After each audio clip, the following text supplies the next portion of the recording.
Today, I'm going to tell you the story of a rancher who saw smoke and found an Apache camp abandoned but for one. Jake Sullivan was a lonely widower living in the Arizona desert when he discovered young Aiyana hiding after human traffickers took her family. But you have to hear what happened next. Please subscribe to our channel and comment where you're listening to this story from. The smoke on the horizon. Jake Sullivan gripped his morning coffee as he climbed Eagle's Point, the rocky outcrop overlooking his Arizona ranch. At 58, this daily ritual had become sacred, especially since Sarah's death 5 years ago. The desert stretched endlessly before him, painted in shades of gold and crimson by the rising sun.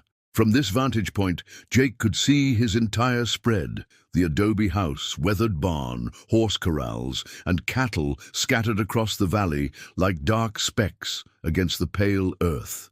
But this morning, something was different. A thin column of smoke rose from Thunder Canyon, about 5 miles east. Jake raised his binoculars, studying the steady stream. It wasn't wildfire smoke, too controlled, too deliberate.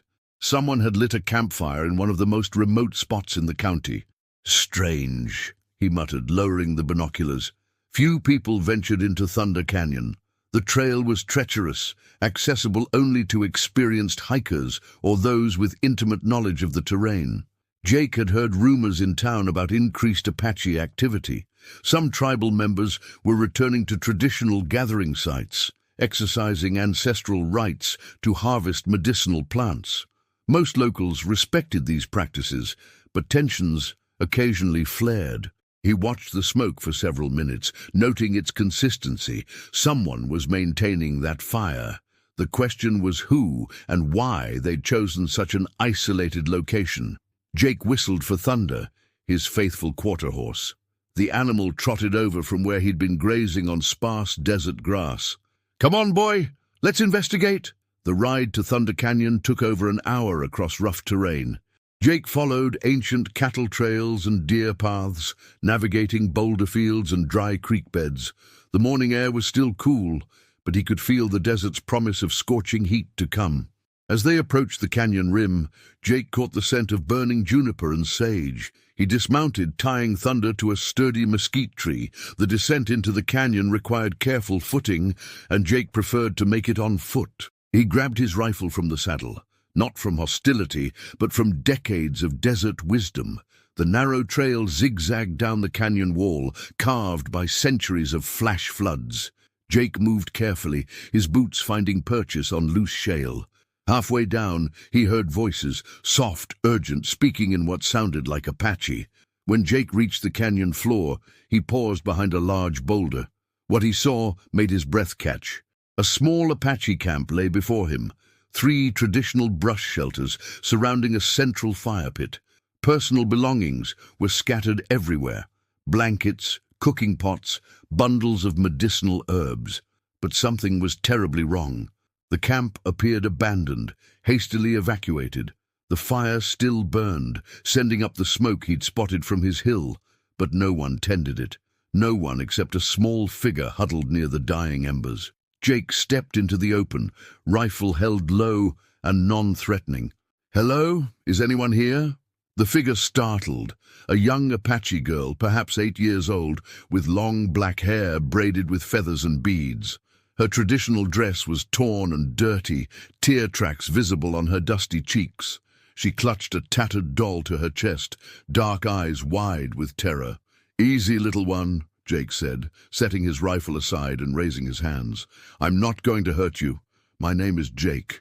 The girl watched him, with the wariness of a wild animal, ready to flee at any moment. Jake noticed signs of struggle around the camp: overturned pots, drag marks in the sand, dark stains that might be blood. "Can you speak English?" Jake asked gently, crouching to appear less threatening. The girl nodded slightly. "Little bit," she whispered. "What's your name?" "Aiyana." "That's a beautiful name." "Aiyana, can you tell me what happened here? Where is your family?" Aiyana's eyes filled with tears. "Bad men came in the night. They took Mama and Papa and Grandmama. They said they would come back for me, but I hid." Jake's jaw tightened. Human trafficking was a growing problem in border regions, and isolated native communities were often targeted. How long ago did this happen? Yesterday, when the sun was high, she replied, pointing skyward. She'd been alone for nearly 24 hours. Jake marveled that she'd managed to keep the fire going and stay hidden. It spoke to remarkable survival instincts. "Listen, Aiyana," Jake said, moving slowly closer. "I'm going to help you, but we need to leave this place. It's not safe here." The girl looked at him with hope and suspicion. "You're not one of the bad men?" "No, sweetheart, I'm a rancher. I live nearby and saw your smoke. I came to help." Aiyana clutched her doll tighter. "Grandmama said never trust white men, but she also said good spirits send help when we need it most." Jake felt the weight of her words, understanding the historical context. "Your grandmama sounds wise, and I think she'd want you to be safe. Will you come with me?" Aiyana stared at him for a long moment, then slowly nodded. "Can I bring my doll?" "Of course. Anything else you need?" The girl looked around the ransacked camp, then shook her head. "Everything else belongs to the spirits now." Jake helped Aiyana gather her few belongings, the doll, a small pouch of herbs, and a piece of turquoise jewelry. As they prepared to leave, he made mental notes of everything he'd seen for the sheriff's report. The climb out proved challenging with a child, but Aiyana was remarkably resilient. She followed Jake's instructions without complaint, even when the trail became treacherous. At the top, Thunder stood patiently as Jake helped her mount up behind him. As they rode away from the canyon, Jake felt the girl's small arms wrapped around his waist, trusting him despite her grandmother's warnings. He knew this moment would change both their lives forever, though he couldn't imagine how much. Finding safety and trust. The ride back to the ranch felt different with Aiyana's small arms wrapped around Jake's waist. He could feel her trembling despite the desert heat, and every few minutes she would tighten her grip, as if afraid he might disappear. Thunder seemed to sense their precious cargo and moved with unusual care, avoiding the rougher patches of terrain. As they crested the final hill, Jake's property spread below them like a sanctuary. The adobe house with its red tile roof looked welcoming against the backdrop of purple mountains. The barn and outbuildings showed their age, but were well maintained, and the windmill turned lazily in the afternoon breeze. "Is this your home?" Aiyana asked, speaking for the first time since leaving the canyon. "Yes, it is," Jake replied. "You'll be safe here. Will the bad men find me?" Jake's jaw tightened. "Not if I can help it. Tomorrow we'll talk to the sheriff about what happened to your family." They rode into the ranch yard, where Thunder headed straight for the water trough. Jake helped Aiyana down first, then dismounted. The girl stood close to his side, still clutching her doll, dark eyes taking in everything with careful attention. "Are you hungry?" Jake asked, noticing how thin she looked. Aiyana nodded shyly. "I ate berries yesterday, but they're gone." Jake's heart clenched. She'd been surviving on wild berries for over a day. "Let's get you something proper to eat. How about eggs and toast?" As they walked toward the house, Jake noticed how Aiyana moved, constantly alert, ready to run or hide. It reminded him of the wild horses he'd occasionally encountered, beautiful but damaged by harsh treatment. The house interior was simple but comfortable. Jake had kept everything the same since Sarah's death. Southwestern furniture, Navajo rugs, family photos on the mantel. It felt strange bringing a child into this space that had been silent for so long. "Sit anywhere you like," Jake said, gesturing to the living room. "I'll get food started." Aiyana perched on the couch edge, posture suggesting she was ready to bolt. She looked around the room, gaze lingering on photos of Jake and Sarah. "Was she your wife?" Aiyana asked, pointing to a picture of Sarah laughing. "Yes," Jake replied from the kitchen. "Her name was Sarah. She died 5 years ago. Mama said when people die they become stars to watch over us. Maybe your Sarah is watching over you too." Jake paused in cracking eggs, surprised by the child's wisdom. "I think you might be right." He prepared a simple meal, scrambled eggs, toast, and milk, bringing it to the coffee table. Aiyana ate slowly but steadily, her manners impeccable despite obvious hunger. "Your mama taught you well," Jake observed. Mama said always eat like a lady, even when hungry. Shows respect for the food and the person who made it. Jake smiled, his first genuine smile in weeks. Your mama sounds smart. She is, Aiyana said firmly, then caught herself. I mean, she's still alive somewhere. Jake didn't challenge her hope. Instead, he asked, tell me about your papa and grandmama. Aiyana's face brightened. Papa is strong and brave. He knows all the old stories and can track any animal. Grandmama knows which plants heal and which ones hurt. She taught me about desert spirits. What were you doing in that canyon? Gathering medicine plants. Grandmama said the spirits told her it was the right time. We were going to stay for the full moon ceremony, but her voice trailed off, haunted look returning. Jake sat across from her, choosing words carefully. Aiyana, I need to ask about the men who took your family. It might help us find them. The girl set down her fork, appetite gone. They were scary, had guns and harsh voices. What did they look like? Aiyana nodded reluctantly. One was very tall with yellow hair and beard. Another was short and fat, with marks on his face like lightning. She traced scars on her cheek. The leader had dark hair and mean eyes. He wore a silver necklace. Jake memorized every detail. Did you hear them say where they were taking your family? Something about the border and good money? I didn't understand everything. Jake's blood ran cold. Human trafficking across the Mexican border was lucrative and dangerous.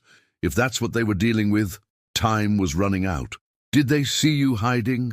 No. I was in the special place Grandmama showed me, under the rocks where spirits protect children. They looked, but the spirits made me invisible. Jake decided not to question her spiritual beliefs. What mattered was her survival. Tomorrow we'll go to town and talk to Sheriff Martinez. He's good and will help us look for your family. But you need to be brave and tell him everything. The girl nodded solemnly. Will you stay with me? Of course. You're safe now, and I won't let anything happen to you. As evening approached, Jake showed Aiyana to the guest room that had once been intended for the children he and Sarah never had. The room was simply furnished with a single bed, dresser and window overlooking the desert. This can be your room as long as you need it, Jake said, placing clean towels on the dresser. Aiyana sat on the bed, still clutching her doll. Mr. Jake, what if they never find my family? What happens to me? Jake sat beside her, choosing words carefully. I don't know what will happen, Aiyana, but I promise you'll have a home here as long as you need one, and we'll do everything to find your family. The girl looked up, with eyes holding too much sadness for someone so young. Grandmama said sometimes the spirits take people on long journeys, and they don't come back for a very long time. Maybe that's what happened. Jake felt his throat tighten. Maybe so, but until we know for sure, we'll keep hoping and looking. That night, Jake lay awake thinking about the enormous responsibility he'd taken on. He'd rescued a traumatized child, but had no experience with children, no idea how to care for a young Apache girl who had lost everything. But as he listened to the desert wind, Jake realized that for the first time in years, his house didn't feel empty. There was someone else breathing under his roof, someone who needed him. And maybe that was exactly what they both needed, the sheriff's investigation. Jake woke before dawn to whimpering from the guest room. He found Aiyana sitting up in bed, tears streaming down her face, clutching her doll tightly. She'd been having nightmares about the men who took her family. It's okay, sweetheart, Jake said softly from the doorway. You're safe now. Aiyana looked up with haunted eyes. I dreamed they came back for me. They were angry I wasn't there. Jake sat on the bed edge. That was just a dream. Those men are long gone, and they don't know where you are. But what if they do come back? Then they'll have to go through me first, Jake said firmly. And I promise you that's not going to happen. After breakfast, they prepared for the trip to town. Jake had called Sheriff Martinez the night before, explaining the situation. The sheriff had agreed to meet them that morning. The drive to Copper Springs took 30 minutes along dusty back roads. Aiyana sat quietly in Jake's pickup truck, watching the desert landscape roll by. She seemed calmer in daylight, but Jake could see tension in her small shoulders. Have you ever been to a sheriff's office before? Jake asked. Aiyana shook her head. Grandmama said to stay away from police.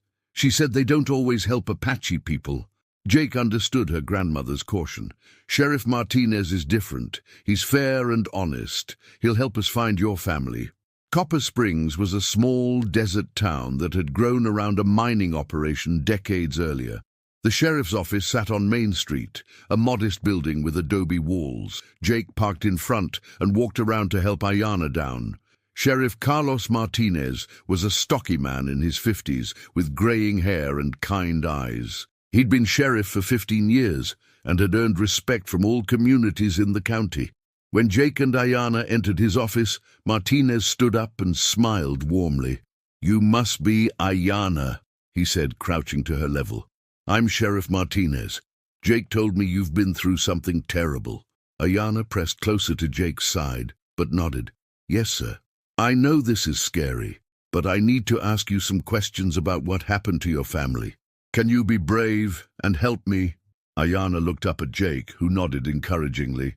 "It's okay. Tell him what you told me." The sheriff led them to a small conference room where Aiyana felt less intimidated. Martinez had brought coloring books and crayons, understanding that children often talked more freely when their hands were busy.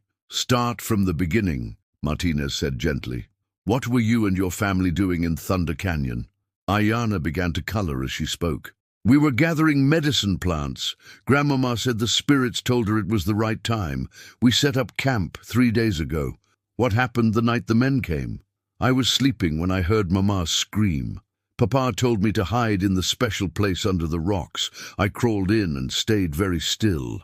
Martinez took notes as Aiyana described the attackers, the tall man with yellow hair, the short fat one with facial scars, and the dark-haired leader with the silver necklace. She repeated the fragments of conversation she'd overheard about the border and good money. "Did you see what kind of vehicles they had?" Martinez asked. "2 big trucks, dark-colored. They made lots of noise and dust when they left." "Which direction did they go?" Aiyana pointed south. "That way, toward the mountains." Martinez exchanged a meaningful look with Jake. The southern route led to several known smuggling corridors across the Mexican border. "Aiyana, you've been very brave," Martinez said. "Is there anything else you remember?" The girl thought for a moment. "The leader had a mark on his hand like a snake, and he spoke some words in Spanish, but I don't know what they meant." Martinez wrote everything down, then excused himself to make phone calls. Jake stayed with Aiyana, who continued coloring while they waited. "Am I in trouble?" she asked quietly. "No, sweetheart, you're not in trouble. You're helping us find your family." When Martinez returned, his expression was grim. "Jake, can I speak with you privately?" They stepped into the hallway, leaving Aiyana with a deputy who brought her juice and cookies. "I've been in contact with federal authorities," Martinez said quietly. "There's been a series of similar kidnappings across the Southwest. The description Aiyana gave matches known human traffickers." Jake's stomach tightened. "What are the chances of finding her family alive?" "Honestly, not good. These operations move fast. As for Aiyana, Child Services will want to place her in foster care while we investigate." "No," Jake said firmly. "She stays with me." "Jake, I understand, but you're not licensed for foster care. There are procedures." "She trusts me. She's been through enough trauma without being handed off to strangers." Martinez studied Jake's face, seeing the determination there. "I might be able to arrange temporary custody, but you'd need to go through proper channels. Background checks, home visits, whatever it takes." They returned to the conference room, where Aiyana looked up anxiously. "Are you going to find Mama and Papa?" Martinez sat down across from her. "We're going to try our best, sweetheart, but it might take some time. In the meantime, would you like to stay with Jake?" Aiyana's face lit up. "Yes, he's kind and makes good eggs." Despite the gravity of the situation, both men smiled. Martinez began explaining the legal process while Jake filled out paperwork. The drive back to the ranch was quiet. Aiyana fell asleep in the passenger seat, exhausted by the morning's ordeal. Jake glanced at her peaceful face and felt a fierce protectiveness he hadn't experienced since Sarah's illness. Back at the ranch, Jake showed Aiyana around the property while explaining daily routines. She seemed fascinated by the horses and cattle, asking questions about their care. "Grandmama said animals have spirits too," she said, watching a mare and her foal. "She said if you treat them with respect, they'll help you." "Your grandmama was right," Jake replied. "Animals know when people care about them." As evening approached, Jake prepared dinner while Aiyana sat at the kitchen table, drawing pictures of horses and desert flowers. The normalcy of the scene belied the extraordinary circumstances that had brought them together. "Jake," Aiyana said as they ate, "what if Mama and Papa never come back?" Jake set down his fork, choosing his words carefully. "Then we'll figure out what comes next, but you'll always have a home here with me." That night, Jake sat on his porch, listening to the desert sounds while Aiyana slept peacefully. For the first time in years, he felt like he had a purpose beyond just existing, a new beginning. 3 months had passed since Jake found Aiyana in Thunder Canyon. The legal paperwork for temporary custody had been approved, and the little girl had settled into ranch life with remarkable resilience. Her nightmares had become less frequent, though Jake still sometimes heard her crying softly in the night. The investigation into her family's disappearance had gone cold. Despite extensive searches and FBI involvement, no trace of the traffickers or their victims had been found. Sheriff Martinez visited monthly with updates, but each time he left with the same grim expression. "Any word?" Jake asked during Martinez's latest visit, speaking quietly while Aiyana played with the ranch cats in the yard. "Nothing concrete. The FBI traced the trucks to a chop shop in Tucson, but they'd been stripped and sold for parts. We're still working with Mexican authorities, but—" Martinez shrugged helplessly. Jake nodded, understanding the unspoken reality. After 3 months, the chances of finding Aiyana's family alive were virtually zero. "How's she handling it?" Martinez asked, watching Aiyana laugh as a kitten pounced on her shoelaces. "Better than I expected. She still talks about them in present tense, but she's adapting. Started school last month, and her teacher says she's incredibly bright." Aiyana had indeed flourished in her new environment. She helped with ranch chores, feeding chickens and gathering eggs. She'd learned to ride Jake's gentlest mare, a patient old horse named Daisy. Most importantly, she'd begun to trust again. "Jake," Martinez said carefully, "Child Services has been asking about permanent placement. If we don't find her family soon, they'll want to move forward with adoption proceedings." "Good," Jake replied without hesitation. "I want to adopt her." Martinez smiled. "I figured as much. The paperwork's ready when you are." That evening, Jake sat with Aiyana on the porch as they watched the sunset paint the desert in brilliant oranges and purples. It had become their daily ritual, a quiet time to talk about the day's events. "Jake," Aiyana said, using the shortened version of his name she'd adopted, "do you think Mama and Papa are watching us from the stars?" Jake looked up at the emerging stars, choosing his words carefully. "I think they're at peace, sweetheart. And I think they're happy knowing you're safe and loved. Are you going to keep me forever?" The question, asked so simply, made Jake's throat tighten. "Would you like that?" "Yes. You're the best almost papa I could have." "Almost papa? Well, you're not my real papa, but you take care of me like one, so you're my almost papa." Jake pulled her close, feeling overwhelmed by the trust this brave little girl had placed in him. "Aiyana, how would you feel about making it official, about me legally adopting you?" Aiyana looked up at him with bright eyes. "You mean I could be Aiyana Sullivan?" "If you want to be.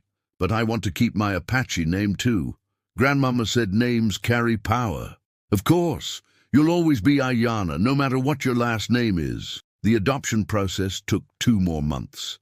Jake underwent extensive background checks, home visits, and parenting classes. Aiyana attended counseling sessions to ensure she understood the permanence of the decision. Through it all, their bond only grew stronger.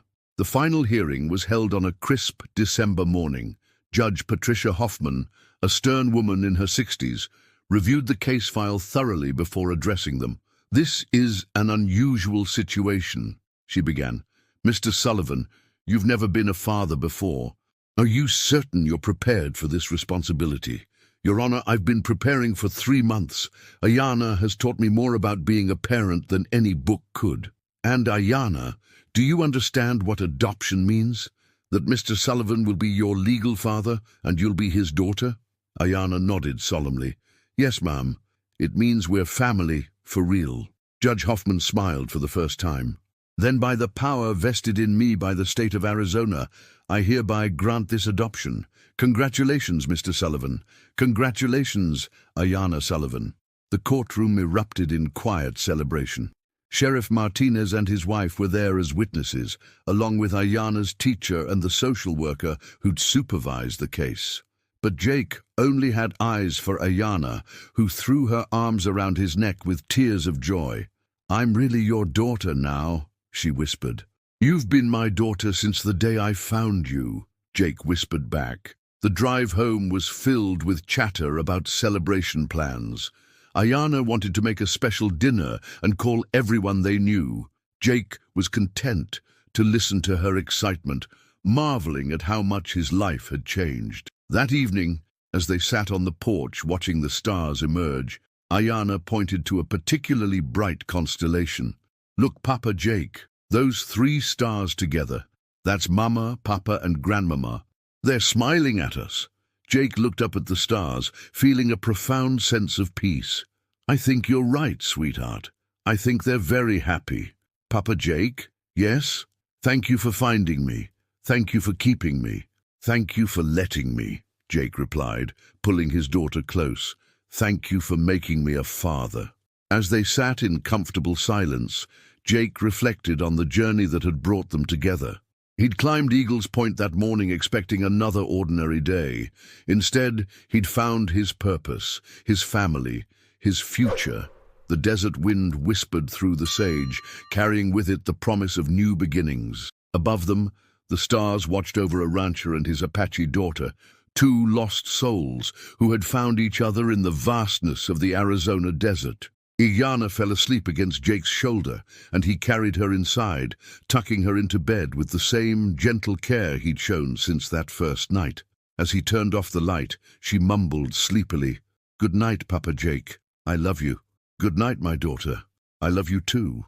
Outside, the desert settled into its ancient rhythm, and Eagle's Point stood silent against the starlit sky, witness to a love that had conquered loss and created something beautiful from tragedy.